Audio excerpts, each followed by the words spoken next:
day on Morning Baraka. Hawra Milani joins us in the studio. Although she's an advocate for women's involvement in the tech industry, I've asked her to discuss the parenting in the digital world, a very important discussion coming right up at 10:35 a.m. After that, I'll give you a full dissection on the benefits of the month of Sha'ban, with On This Day making a return to your screens.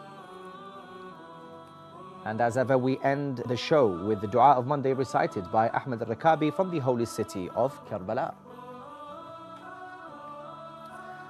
Really looking forward to this one, folks. Monday, 12th of February, the 1st of Sha'ban, a topic I am very passionate about, and no doubt Hawra Milani has the know-how to answer some of the very important questions. Then on this day, and the important dua to kickstart your day with the blessings of Allah subhanahu wa ta'ala.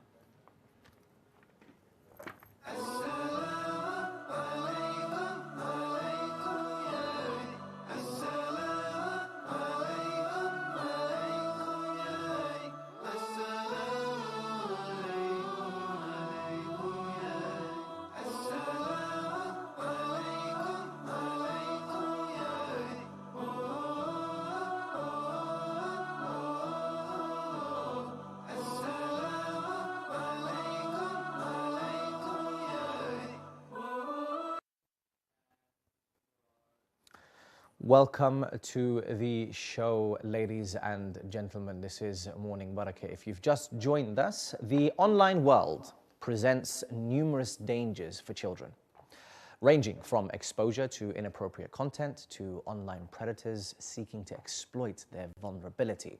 With the vast amount of information available on the internet, children can easily stumble upon material that isn't suitable for their age, leading to emotional distress or desensitization, hopefully I pronounced that word right, to violence and explicit content. Further, the anonymity of the internet can really embolden individuals with malicious intent to approach and groom unsuspecting children. This is a real issue, dear viewers, with kids as young as 2 or 3 having easy access to a tablet, a phone, a laptop, and malicious content so easily available. Therefore, it's crucial for parents to actively monitor their children's online activities, employing parental control tools and maintaining open communication about online safety. So, we've invited cybersecurity, AI researcher and advocate for women in tech, Hawra Milani, onto the show to shed some light on what we can do, or what we can essentially do, to tackle this very important subject. Hawra, assalamu alaikum. Alaikum assalam. Pleasure to have you on the show. Thank you for having me. So look, first and foremost, I think in terms of our discussion, I did a lot of research on your career so far, and I found that, of course, when it comes to advocating for women in tech, we will touch upon that naturally towards the end of the segment. But I wanted to kind of really open up with a discussion around kind of digital parenting, and especially how time has now changed, and you know, I'm probably using the wrong terms, but not the infrastructure. What's the word? The digital advancement is now it's very much here. So technology has advanced. Back in my day, it was a computer. You'd had to sign up into a modem, and things were, you could regulate a lot more. Yes. Now it's very easy. So how have the roles and the challenges of parents changed with time, especially considering the advancement of internet and digital devices? Thank you, Mulla. You touched upon that perfectly. So there has been a huge shift in the way we parent. There was an era in which we had the computers. The computer was usually in the living room. Our parents, I think we're from the same generation, so our parents were very aware. There was one computer, you used it for homework. If you used it for internet browsing, you had an adult watching and aware of your activities. There was not so much a need for parental controls and parental awareness of the ways that technologies worked, because they kind of understood that and they were able to physically monitor it. The issue that we're having today, and I'd like to add 2 terms that have come up quite recently, it's digital natives and digital immigrants. So digital immigrants, let's start with them, are the ones who, you know, millennials and further, those who the digital world and the internet entered their lives in their mid-teen years onwards. Okay. So we were born without having internet access Yeah. at, at the tap of our fingers, Yeah. or, straightforward access to it. However, digital natives are the children who were born 2000 onwards, let's say Gen Z, Yeah. and they were the ones who were born with internet access. When you talk to them now about a world without internet, they Yeah. make you feel like you're from the Stone Age, and you're Yeah. like, I've had questions from my daughter previously when she was younger, and she's Yeah. like, were TVs black and white in your age? Like, were there cars? So they think that, okay, because you were born without internet, Yeah. that how did you operate your world? What was it? What did it mean to go to a library to learn?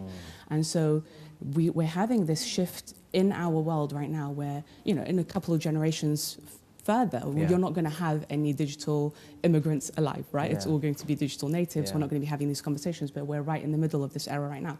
So how are we now looking at them or monitoring the progress or the access of our children to technology? A 2-year-old now has access to an iPad. Are we aware of what they're looking at? Are we aware of, you said it beautifully right in the introduction. Are we aware of what content they are being exposed to? Yeah. Are we utilizing parental controls? So there's a huge conversation to be had around that. What exactly are parents doing actively to ensure that they are protecting their children?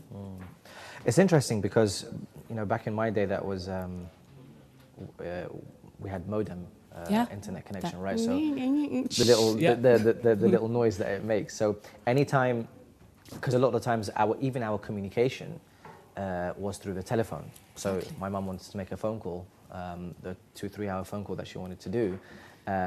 She'd have to wait for me to finish whatever I was doing on the internet, So you and kind of vice versa. disconnect So is it? I wanted to. I don't mean to kind of digress, but in terms of, we may touch upon this later. But are there any apps or are there any apps that are safe to use for children? So a lot of companies are now creating apps so you have two things, let's start. One, you have companies who are providing, for example, Apple and Google, the Play Store and App Store. They are providing an opportunity for the app developers to put guidelines as to how suitable this application is. So for example, YouTube, I believe, is 12 plus. So if you were to add YouTube to a device that belongs to a child, it won't allow you to download it. Why? Because you've said, for example, this 3-year-old belongs to this family account, and therefore they cannot download it, and you can't download it either, right? So there's age restrictions on the app. However, to ensure that children do have access, there are things like YouTube Kids, which inherently do not allow children to access anything that's illegal, but then we have the morals of our own community as well to consider with apps like YouTube Kids and other than that, because there is certain content that's not Islamic, that's not ethical. Okay, so in that terms, that's another discussion. Yeah, that's a whole other. I just wanted to touch upon it, and just because it's safe for children, it doesn't mean that it's safe for our community and the way that we want it. Safe. Islamically so safe, yeah. there is dangerous content on these apps as well, we have to be aware of. Absolutely. And so we always advise that there is a level of monitoring from parents. You can't just say, okay, he's a 3-year-old, she's a 3-year-old. And she's watching YouTube Kids. Yeah, I've just put kids apps. So there are apps in terms of focused on kids, and then there are restrictions from the providers themselves. Another thing that you can do are parental controls when it comes to your broadband provider. And they're making it easier and easier. Previously, you'd have to log into your router, know how to do the admin and serial number, all of that. You must have tried it, as a parent. Or sometimes as a teenager to break the parental controls, not giving ideas to teenagers now. But now, companies like BT, and similar companies who provide internet service providers have made it a lot easier for you to just log in with your account and have the controls on a website, decide which device, and you can actually put controls on certain devices. For example, this iPad will have controls up until 5 p.m. That device will have controls until 10 p.m. So there is a lot that parents can do. I think as parents, we just need to stop fearing these technical stuff. It's not as scary as it is, and there are loads of tutorials for you to kind of go ahead with. And I guess back in our day, for example, there could be the whole communication barrier or language barrier, for example. So some of our parents maybe didn't really want to get involved in the technology because they didn't understand it. But there's no excuse for us, millennials at the moment, I think we're called, there's no excuse for us because we know the language, we know the technology, and it just needs 1 or 2 YouTube videos. Indeed. To really get to know. Indeed, it's so accessible, and even for those who are, you know, who aren't native English speakers, Google Translate, right? Just grab the words and put it there, and there's a lot of content that's coming out from the Middle East as well that teaches about this kind of stuff. So it's all in Arabic exactly. anyway. So cyberbullying then, because this was a massive topic years and years ago with the advent of the internet and with the advent of social media accounts. What are the kind of the common forms of cyberbullying that children may face today? Yeah, so one worry that we have right now with cyberbullying, and that's what my research was mainly focused on, is previously you'd have the bullying or the hurtful comments or whatever in the playground. It was confined to the playground, sometimes in the classroom if the teacher is not paying attention or not focused, and then outside. But once your child is at home, you know that they can be protected, and that's why we see, like in old 90s films, a child will refuse to go to school because they're being bullied, so they're going to stay at home. The tragic thing that we have right now with the advent of technology is that this child is taking their device home into their bedroom, and you don't know if your 13, 14-year-old, 15-year-old is being bullied, and so they can have hurtful comments. Your question was, what types of cyberbullying? It could be hurtful comments, it could be fake accounts being created to target a certain individual in a school. It could be any sort of like, some schools allow phones in the school, right? Taking pictures and making fun of one another. So although children seem to think that this is very like basic, and we're just messing around, we're just joking, as I used to hear when I was a teacher, they don't realize, you know, research does show us the profound effects, the psychological effects and the emotional effects on children who are cyberbullied. So I know I'm kind of digressing into the negative effect of cyberbullying, but it's a real thing. You know, children are committing suicide because of this.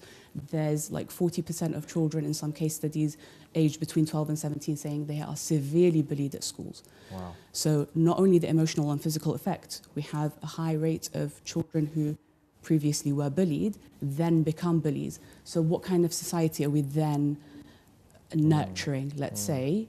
Or so what's the solution then? No mobile phones in school? Or was that just... There are loads of solutions. I mean, that's one. Prevent children from having access to one another in that sense, like taking photos of one another. But the biggest thing, and then there are charities as well who really teach you things like this, like NSPCC, right? They talk about the importance of having open dialogue between you and your children, noticing the signs when your child, for example, because the signs are going to be very similar to normal bullying, traditional bullying, right? Distress, you know, loss of appetite, that's not my specialism, but things that we know as parents will affect a child when they're being bullied. But in addition to that, notice symptoms like getting angry when they're using their phone, throwing their phone and then just being really upset after using it. So these are symptoms. What can we do? Open dialogue, teach them about being safe.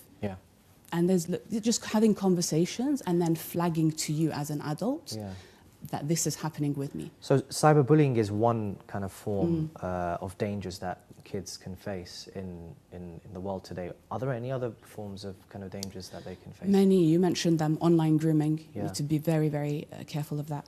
Exposure to certain content.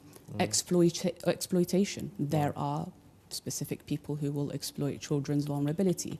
Gaming, this isn't only on social media, right? So it's not, we're not talking about, where, because your child is on their PlayStation, Xbox, whatever it is, and this whole new network gaming where they're talking to strangers, and they'll gain their self-confidence and their self-esteem and believe strangers when they're talking to them. So, or when they're texting, how do you know that the person texting your 13, 14-year-old child is who they say they are, is another child? Because you have a whole world, a very scary, horrible world of adults grooming children through gaming, knowing how to speak their language.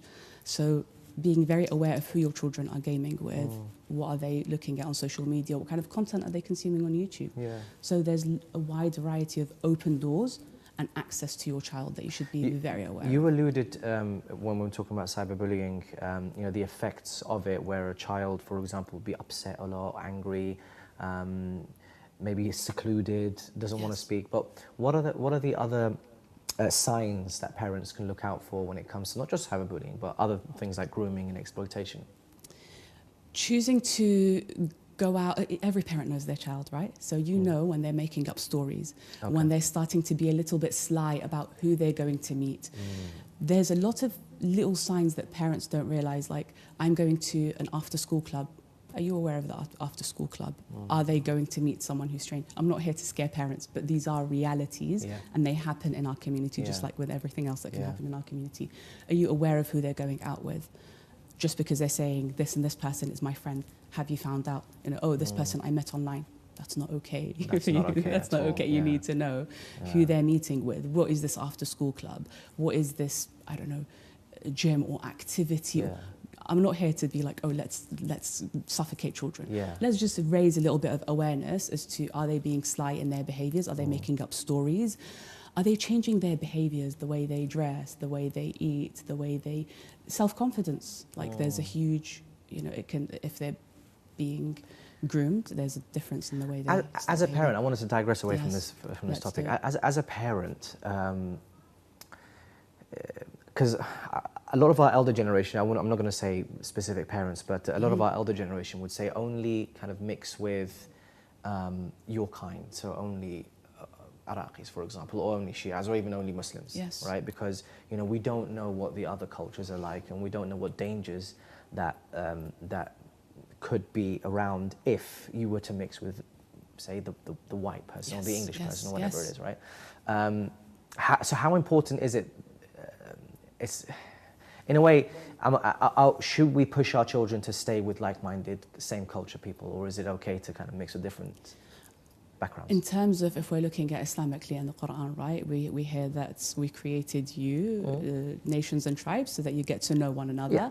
And I truly believe, through my own career, that having a diverse perspective and being open to diversity and working with others is super important, because I'm not only learning from them and expanding my own horizons, but I'm also representing my own religion and my own deen to the rest of the world. So it's super important, because that also will take us to the conversation of, if we're keeping ourselves secluded and others are keeping themselves secluded, when, with the advent of AI right now, how are we then having a voice in the community? For example, this is something I've spoken about before when I was building community with Google 4 or 5 years ago. The events never had hijabi women in the conferences, and there are many reasons for why hijabi women, you know, whether it's mixing with opposite genders or the worry about handshakes and alcohol in events and not having a salah room. My entrance to that world and my work with Google, the Google community, meant that we started having prayer rooms in the conferences. They started accounting for Ramadan timings. They started accounting for not having alcohol at least in the first 2-3 hours of an event. We started having more women show up when we taught the men that, you know, you put your hand on your chest when you're saying salam, as opposed to put your hand. So diversity is not only important for us and our understanding, but for the rest of the world to learn to accept us, so that we then have a voice in the tech community, in AI, in cybersecurity. Otherwise, where's our representation? So I'm bringing it back to schools as well. I mean, you know, ideally parents would know who their child is hanging around with, right? So how important are Islamic communities to provide their children with that social freedom, for them to be able to, hang around with this person because I know their father or I know their mother, for example, or they might see each other in different majalis and then see each other in school. So how important are now Islamic kind of communities in being able to safeguard children from cyberbullying and malicious content? Raising awareness, Mulla. Like, we need to be very, very aware of what is out there. So raising awareness, educating ourselves. A second thing, creating a stronger community between ourselves. Why are we not creating something I'm working on, inshallah, workshops for educating children about cyberbullying, or workshops educating parents and children about the cyber world and AI and all of that. So I think indeed it's important for diversity, but it's also important for us to have a close-knit community where we're educating one another and uplifting one another. Is that where we're heading? No, absolutely. Okay, so bringing it back to the discussion, sorry, I digress, is something I'm quite passionate about, because I get conflicting, you know, I was told from a young age, and I'll be very honest, I was told from a young age, Baba, you know, don't hang around with this person because they're this, or don't hang around with them because they're that. But in a way, I kind of didn't listen, because I was like, well, I don't know what the background is, but as an individual who I'm hanging around with, I see no faults. Like, he hasn't He respects my religion. When I tell him about latum, for example, he'd be like, that's funny, but what is it all about? And I'm able to explain to him, and I'm educating him, yeah. I didn't really see any fault in the guy. I mean, he taught me some good stuff about being clean, hygienic, and stuff like that, and I would teach him stuff about Islam. So it was Islam and Christianity wasn't the forefront of our relationship. It was just friends. What happened the day before at football or on the weekend. So I kind of listened, but I was quite careful, but I didn't listen at the same time. I still made friends who were You were clearly educated and you had a strong, confident background that yes. you know this person isn't going to affect my religion, it's not going to affect my moral values, right? Yeah, so I think what your parents did beautifully really well is giving you a strong sense of Islamic identity as well. That's something we can focus on with our children. Right, okay, so Islamic identity. So in terms of parents, what strategies can they employ to keep their children safe? And I think that's the last question before we go to the break, because I want to focus more on kind of like the AI world of this. Yeah. Take a few minutes to learn about the apps that your children are using. Take a few minutes, 5 minutes, to read, for example, TikTok, Instagram, Facebook, or Snapchat. Read their cookie policy. There's a saying that goes, if the product is free, then you are the product, right? Your data is the product. So when your children are excited about this cool app that suddenly you put your face on it and you show all angles to show what you're going to look like when you're 50, take 5 minutes of your time, read the terms and conditions. What are your children signing up for? Oh my Lord. What are you downloading? Yeah. It's because all cookie policies are very similar, right? When you just want to access the website. Yeah. You're giving up your data and your privacy to access the website. Take a few minutes to look at what data it is. Just for the bigger apps, or things that stand out to you, or things that are trending. That's something that parents should be aware. What's trending? Always stay on top of the trending stuff and read about the legal implications and the policies. Just a few minutes to educate yourself. Al-aqal, that way you're making an informed choice of what to download and what not to. So what if children then say, well, you guys are from a different generation and I'm different, and my generation is different. How would you combat that kind of? I hear that all the time. I've got a 14-year-old daughter. My response is that as your parent, it's my responsibility to keep you safe. I'm sorry that some of my kind of rules at home do not make you happy or annoy you. You will understand when you're older. This might be an old school way of doing it. I'm a lot more accepting in very different areas when it comes to your privacy and security. As an educated parent, it's my responsibility to keep you safe. Sorry if that makes you unhappy. That's a red line. That's it. Everything else, really I'm happy to be lenient with. Yeah. And they know that, so you're not strict across everything, right? That's annoying. But for this one, they need to just get it that these are my rules. Sorry. Yeah. Fantastic. So, ladies and gentlemen, it's been a riveting conversation so far, very insightful and enlightening for me personally, because again, I am very, very passionate about this particular discussion. We're going to take a small break. After that, we're going to talk about AI, if I'm not mistaken. Let's do it. And cyber. So, inshallah, we'll be talking about that. So, don't go anywhere. We'll see you in a couple of minutes. Yeah, and I remember one day it just got really bad, and I just ran out of class, went home crying, and I just said to Allah, there has to be a better way than this, right? Really. My dad was in business, and Dad said, why don't you take over the business? I'm like, no, I don't do that. I'm going to dentistry. He goes, really? People's mouths? I'm like, right? And obviously I just went and told the family I'm going to get married, and they said, yeah, get married. Right? You have no money, you have no house, you have no career, but just get married. James Bond. An agent, double agent. Yeah, but he's a spy. Yes. You have to have the paid version to save it. Oh, is it? I'm joking. And I remember seeing this quote by Gandhi, and it said that you'll find yourself when you lose yourself in the service of others. I realized that there was a coach in the audience, and that coach was charging people €1 million to coach them. What practical steps can you take in order for you to say, this is where I want to go? The one thing I'd say, ask yourself, are you happy? Keep going, a bit more. Like, when you look at our religion, what is the essence of religion? It's to be the best person you can, right? That's it. Best person you can.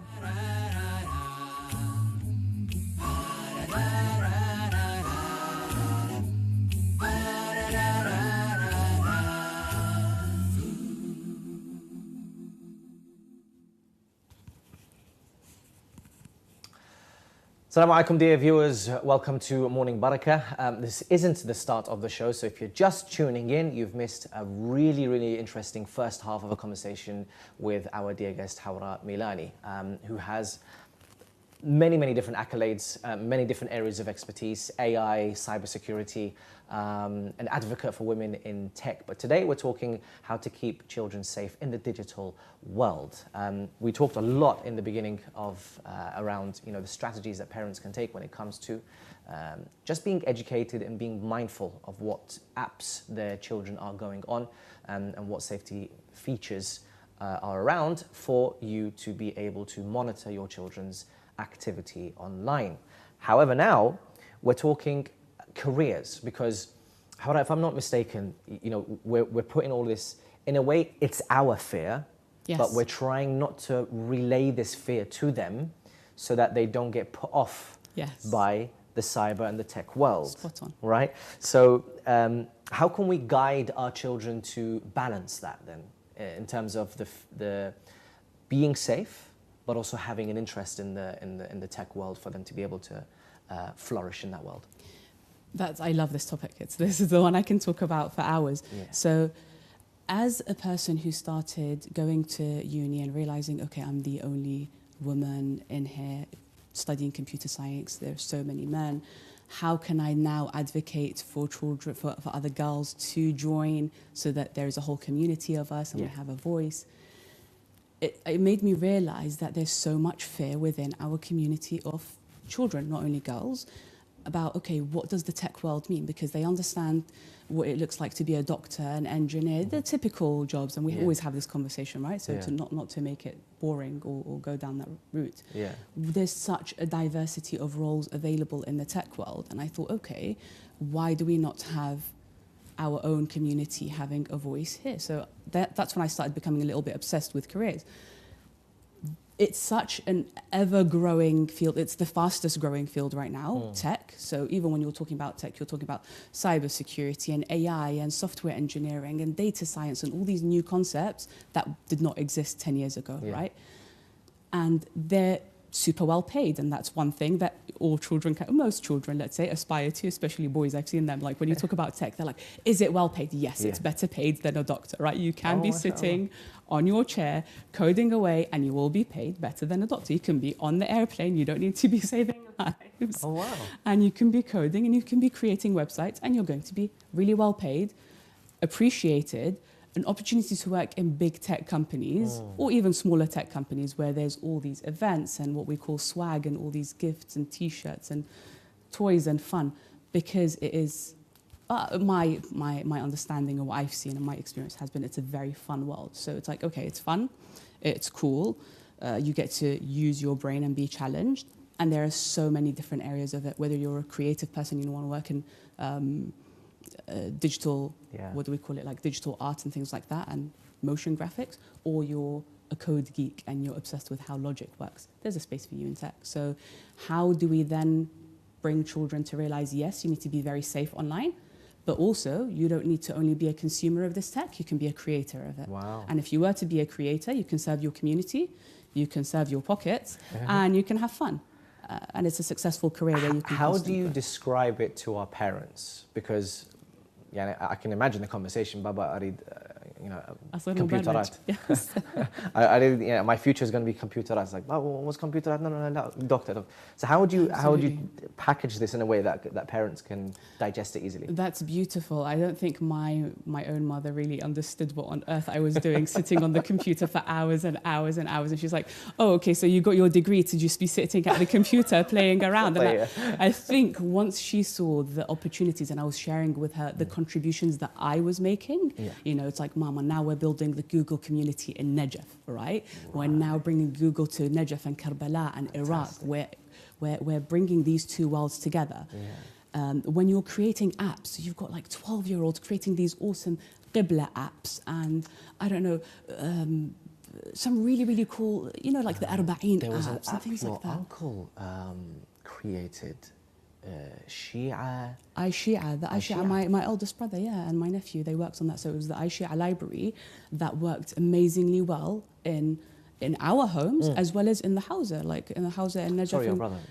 That's okay, family. In Qom, Najaf, in the seminaries, previously they'd have all these libraries of books, and they have to pay enormous amounts. Then you pay a couple quid where you have access to this entire library on an iPad, on your phone. And so that was a huge transformation, the iShia application or the Ahlul Bayt library. So things like this, once the community starts seeing it, sometimes it's not just about packaging it and telling our parents. I don't know, maybe some parents want their children to be a doctor because of monetary reward. Fine, you're going to get more pay. You're going to get paid more when you're a programmer or when you're in tech. You are going to get paid more, whilst working wherever. Maybe some children want to show their parents that youth. We're always children to our parents, right? Maybe some guy in his 20s wants to show his parents that I can be sitting in some beach somewhere, still doing my work on a canoe. Like programmers are always showing off where they can be working because I can work remotely. So they have this kind of aura around them. So I think once they actually see the opportunities that you're getting as a person, they're going to be happy for you. And then the opportunities that you're contributing to represent your culture and your deen, of course they're going to be super happy. So you touched upon community, you touched upon these kind of apps that help the Muslim community. I mean, what's the importance of diversity in cyber careers, and how does it benefit the tech ecosystem then? You have certain countries who are really focused on their cybersecurity. What happens when they decide that they are against our religion or our community and we don't have any kind of protection? It's like having an army, right? Because you have a whole field, which I don't want to get into right now, but cyber terrorism, cyber warfare, all of that. It's not just about... This is all happening above us, right? It's all happening. Right. We don't have a clue what's going on. We're just going about our daily life. Exactly. Just not knowing what's going on. Thank you. But it's actually happening on a daily basis. Like if someone wanted to hack into one of our Shia websites or our Muslim communities' infrastructure in any way, shape or form, our apps, whatever, are we investing in our cyber education? Are we bringing up cybersecurity specialists? Or is it this field that we're like, okay, yeah, it's not for us. Someone else will take care of it. Thank you very much. The experts will take care of it. Exactly. Why are we not the experts? Why are we not learning how to protect our own boundaries, our own community, our own world? So it's not only about, there are some communities of young people who are like, okay, we're going to learn to code and then we're going to go attack others. It's not about attacking others. It's also about protecting ourselves and educating ourselves, right? So there's a huge gap in understanding of what cyber security can do as a career. So then let's tailor this conversation when it comes to parents and teaching them about the tech world and the benefits of the tech world, because a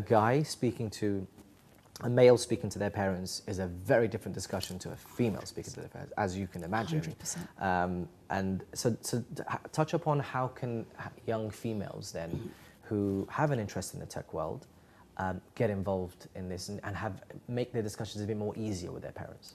I think the easiest discussion I love going to is, many years ago we hear about, and I've shared this story with you in a previous talk, when we had car makers putting, those models when they're testing the car for car crashes, right? They were always based on male models, male shapes, size, weight. Yeah. Because only men were working in those factories and in those companies. So there was no diverse perspective of having women. Now we're just talking about gender, right? So we did not have women. Over the years, they started doing studies realizing, okay, women and children are at more risk of car crashes and the seatbelts are not protecting them the same way they are men. Why are men able to survive and women not as much? So after doing in-depth studies, I realized, we only have one type of model which is based on the shape and size of men. And it's like, okay, so now we need to have diverse perspective and have models or dummies, whatever they call them, for women and for children, diversity. And so I would just use this story that when we increased the diversity of things like car creation and car models, we were able to protect women more. So when, as a woman, I want to enter this field, I need to make a case for myself that my voice is as important. My voice needs to be represented, because if it isn't, I'm going to have other people speak for me. Yeah. Do I want that? Probably not. No.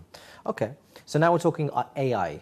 Firstly, can you give a bit of an introduction to what AI is before we get into the topic of Muslim participation in AI? Yeah, I mean, AI took the world with a storm, especially with ChatGPT. Did you realize what it was? Did you realize it was coming? Yes, I didn't realize the speed in which. I think many people didn't realize the speed in which artificial intelligence was going to take over our world, right? And take over the education system, and children using ChatGPT and Bard to do their homework for them, because they're the they're digital natives. They're going to be Yeah. really quick in picking it up. So what's artificial intelligence is the use of us putting our intelligence and knowledge into an algorithm. Essentially, it's just a code base. Trying to make it as basic as possible. It's a code base. It's code written by humans. And then, just like humans learn, you know, by education, by repetition, this machine is learning by repetition and by feeding it, except it's billions of times faster than us at learning. Okay. So we've got things like reinforcement learning, deep learning. These are all concepts, and AI is part of it, right? How are we now telling this robot now can be fed information from tens of thousands of doctors, and it will grab all of that information and put it together, and it will be able to direct it. So for example, if you've got specialists in cardiovascular surgery, right? You now have this robot who's fed all this code from this information. It's making up for all of these people. So it's artificial intelligence, and it learns from its own mistakes. It learns from its own information as well, not only the information that you feed it. Okay. So why is it scary? Because it multiplies a lot faster than human knowledge can. What could the potential dangers be? There are lots of dangers, because if it becomes stronger than us, then where are we as humans? There's a whole conversation about that. Right, okay. Then there's a whole other conversation in the community of researchers who are like, actually, you can teach it everything. You can't teach it empathy, and you can't teach it morals. Yeah. You can't teach it humanity. And then there's a comeback, actually, no, we can. Like, is it going to replace? So it's a very interesting conversation that you can go very deep into. So from a very, very basic perspective. Very basic perspective. As in, from my perspective, I have no clue how this works. I'd like to get involved in how it works. Yeah. But from a very basic perspective, couldn't you just unplug it and that's it?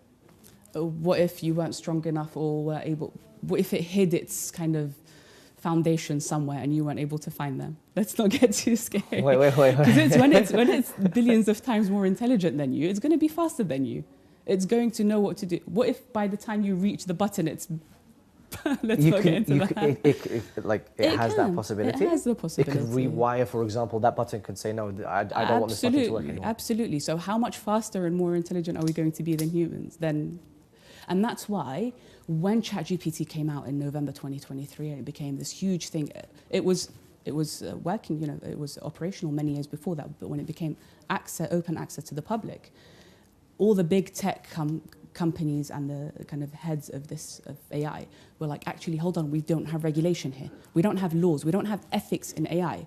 We don't know about its biases yet. Why are you releasing it to the open public?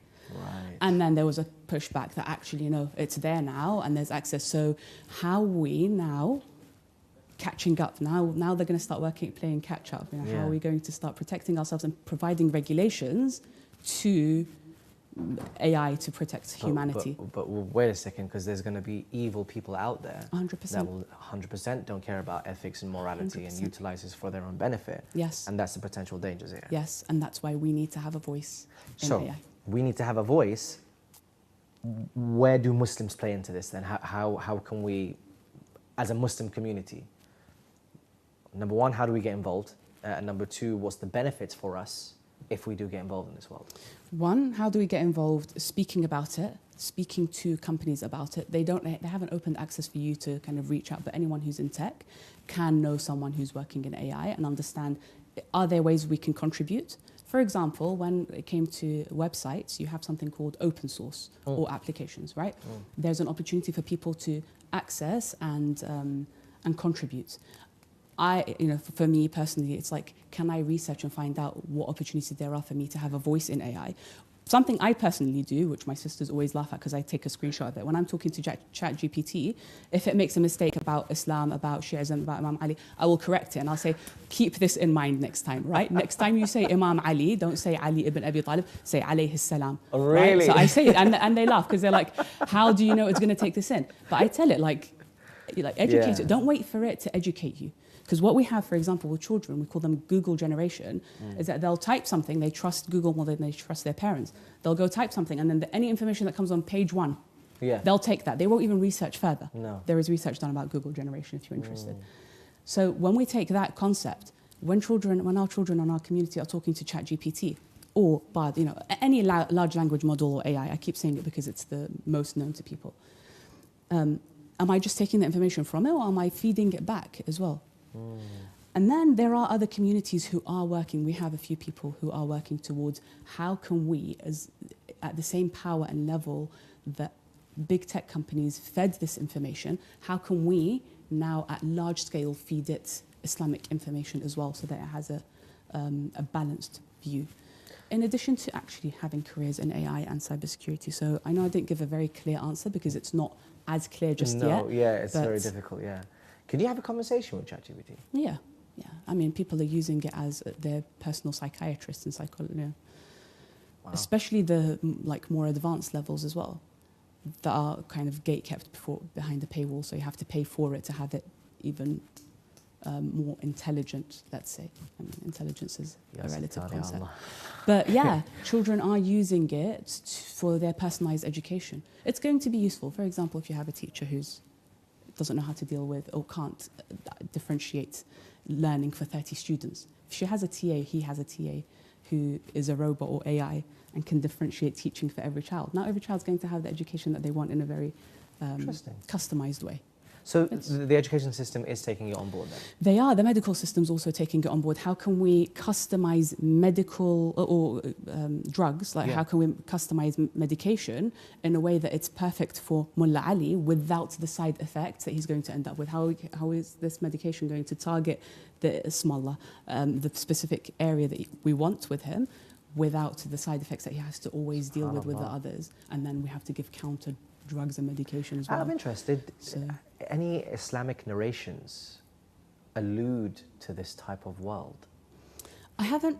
That's a very interesting concept. That's something I'm going to take home and research today. I'm not aware of it. If you could, yeah. I just like, I'm interested to know because, we say that the Quran, for example, there are things that we know about society now that was in the Quran 14 centuries ago. Is there anything about this world possibly in the Quran or even our narrations that the Imams I mentioned? That would be very fascinating, a very fascinating conversation to have with our own Imams and our religious leaders as well. So that's a discussion. I wanted to bring it all back to children now, and just as a last point, in terms of parents using AI and what's available out there for them, how do they, how can they educate themselves on AI for them to be able to give it back to their children? Loads of courses are happening online. For example, you've got things like Khan Academy that was created by Salman Khan, a Bengali Muslim, many years ago to educate children, and now it's all about AI. So take the AI courses that your children are taking. Or code.org, that was also created by two Persian brothers, Iranian brothers, Hadi and Ali Partovi in the US. Also teaches, they've got things like an hour of code. It's logic-based, fun-based way of learning. And then there's also bunches of YouTube videos, like YouTube Shorts and Instagram Reels, literally just giving you, just search AI for parents, online safety for parents, very basic stuff. You don't need to become an expert, but essentially, dear parents, don't lag behind. Yes, excuse the pun, but don't lag behind. You need to get involved. And embrace it. Embrace it, otherwise you're not going to enjoy the outcomes of your children being educated in this. It's been a pleasure speaking to you, Hara. It genuinely has. There was a lot more questions that I wanted to ask.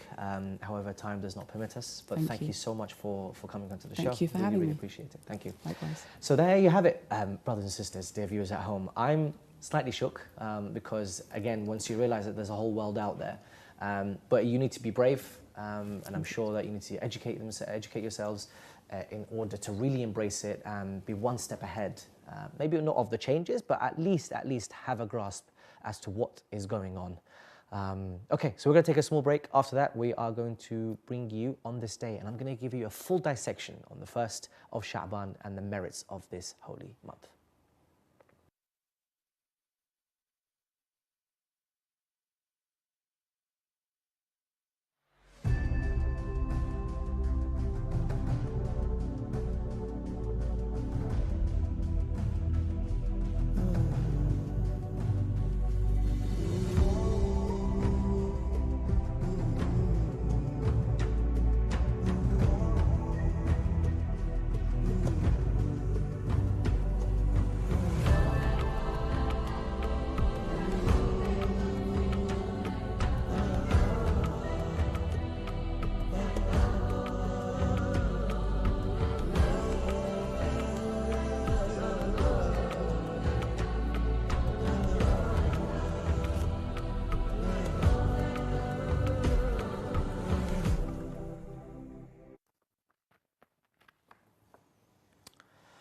Welcome back, dear viewers of Imam Hussein TV3. We are nearing the end of the show, which means there is only two segments left. First one is On This Day. On This Day returns. Now, for those of us who want to take a step and get closer to Allah subhanahu wa ta'ala, there is a special and opportune season. In this period of time, one's efforts and attempts are more rewarded and the journey towards Allah gets quicker. The sense of divinity and the tune of the Quran are spread everywhere. The golden opportunity of dawn becomes more important. Righteous people identify the months of Rajab, Sha'ban and Ramadan as the spring of the heart. Now, according to narrations, the first one is the month of Wilayah, the second month is the month of prophethood, and the third month is the month of Allah subhanahu wa ta'ala. فقد روي عن أمير المؤمنين عليه السلام أنه كان يصوم ويقول شهر رجب شهري وشعبان شهر رسول الله صلى الله عليه وآله وسلم وشهر رمضان شهر الله عز وجل. It is narrated about the commander of the faithful to have said, the month of Rajab is my month, and the month of Sha'ban is the month of the messenger of Allah, and the month of Ramadan is the month of the Almighty Allah subhanahu wa ta'ala. So, the wayfarers towards Allah in the month of Sha'ban are in the middle of this spring. And if they have used the opportunity of Rajab, they've already achieved a certain level of proximity to Allah subhanahu wa ta'ala. They can continue their ways and add to it by prayers, worship and recitation of the Quran. Now, even if some of us were lazy in the month of Rajab, we can make up for our shortage in the month of Sha'ban. Prepare ourselves for the upcoming month of Ramadan. In a narration where the righteous companions along with Imam Ali salam were sitting with the prophets, it states that in the presence of Prophet Muhammad we discussed the greatness of the month of Sha'ban. Prophet Muhammad said, "It is an honorable month and it is my month. The carriers of the throne of Allah respect it and know its great magnitude. The blessings for the faithful increase in this month. This month is the month of performing actions. So the reward of good actions is 70 times more greater than any other month. The evil gets cleansed and sins get forgiven and the good deeds are accepted. Allah is proud of His servants in this month. Allah looks at the fast of those who fast and the worship of worshipper and boasts about it to the carriers of His throne." At that moment, Imam Ali ibn Abi Talib stood up and asked, "May my mother and father be sacrificed before you. Please tell us some of the virtues of this month, so we are encouraged to pray and fast more and strive more in the way of our beloved Lord." Then the Prophet started with some of the rewards of fasting in this month and said, "Anyone who fasts on the first day, Allah subhanahu wa ta'ala gives him 70 rewards, each equal to the reward of 1 year of worship." And at the end he said, "Anyone who fasts all of the 30 days of Sha'ban, Jibreel calls out to him from the front of Allah's throne and says, 'Start your life anew. Allah has forgiven all the sins that you had done.'" And with that, ladies and gentlemen, I bid you a very good and blissful morning and leave you with an extract of the Salawat Sha'baniyah. Bismillah ar-Rahman ar-Rahim. Allahumma salli ala Muhammad wa ali Muhammad. شجرة النبوة وموضع الرسالة ومختلف الملائكة ومعدن العلم وأهل بيت الوحي. اللهم صل على محمد وآل محمد.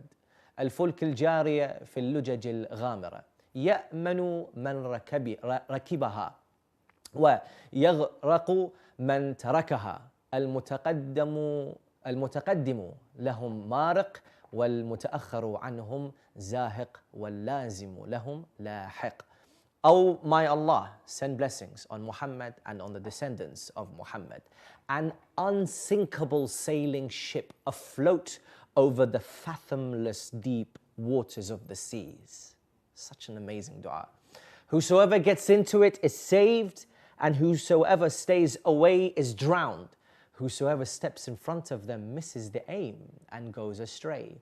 Whosoever lags behind wanders in wilderness. Whosoever holds fast to them reaches the destination. We pray to Allah subhanahu wa ta'ala that we hold steadfast to the rope of Allah subhanahu wa ta'ala, the Ahlul Bayt alayhimus salam, so that they can, with them, we reach the salvation, reach the vicinity of Allah subhanahu wa ta'ala. And I end the show, as ever, by saying, "Oh Allah, please make the beginning of this day of mine righteousness, its middle of prosperity, and its end success. Tomorrow, we are discussing more parenting tips, however, moving this online and how the online world, specifically social media, specifically Zahira Mamdani and Muhammad Abbas Ghulam Hussein will be joining me in the studio tomorrow. Don't miss that. I leave you with Dua Imam Sajjad alayhi salam of Monday, recited by Ahmed Rikabi. Wassalamu alaikum wa rahmatullahi wa barakatuh. اللهم صل على محمد وآل محمد. بسم الله الرحمن الرحيم. الحمد لله الذي لم يشهد أحدا حين فطر السماوات والأرض ولا اتخذ معينا حين برأ النسمات. لم يشارك في الإلهية ولم يظاهر في الوحدانية. كالتي الألسن عن غاية صفته وانحسرت العقول عن كنه معرفته. وتواضعت الجبابرة لهيبته وعنت الوجوه لخشيته وانقاد كل عظيم لعظمته. فلك الحمد متواترا متسقا ومتواليا مستوسقا. وصلواته على رسوله أبدا وسلامه دائما سرمدا. اللهم اجعل أول يومي هذا صلاحا وأوسطه فلاحا وآخره نجاحا. وأعوذ بك من يوم أوله فزاع وأوسطه جزاع وآخره وجاع. اللهم إني أستغفرك لكل نذر نذرته ولكل وعد وعدته ولكل عهد عاهدته ثم لم أفي لك به. وأسألك في مظالم عبادك عندي فأيما عبد من عبيدك أو أمة من إمائك كانت له قبلي مظلمة ظلمتها إياه في نفسه أو في عرضه أو في ماله أو في أهله وولده أو غيبة اغتبته بها أو تحامل عليه بميل أو هوان أو أنفة أو حمية أو رياء أو عصبية غائبا كان أو شاهدا وحيا كان أو ميتا فقصرت يدي وضاق وسعي عن ردها إليه والتحلل منه فأسألك يا من يملك الحاجات وهي مستجيبة بمشيئته ومسرعة إلى إرادته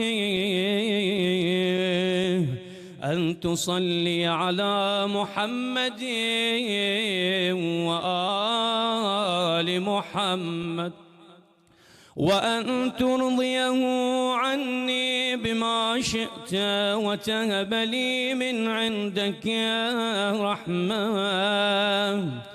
إنه لا تنقصك المغفرة ولا تضرك الموهبة يا أرحم الراحمين اللهم أولني في كل يوم اثنين نعمتين منك اثنتين سعادة في أوله بطاعتك ونعمة في آخره بمغفرتك يا من هو الإله ولا يغفر الذنوب سواه وصلى الله على سيدنا محمد وآله الطاهرين.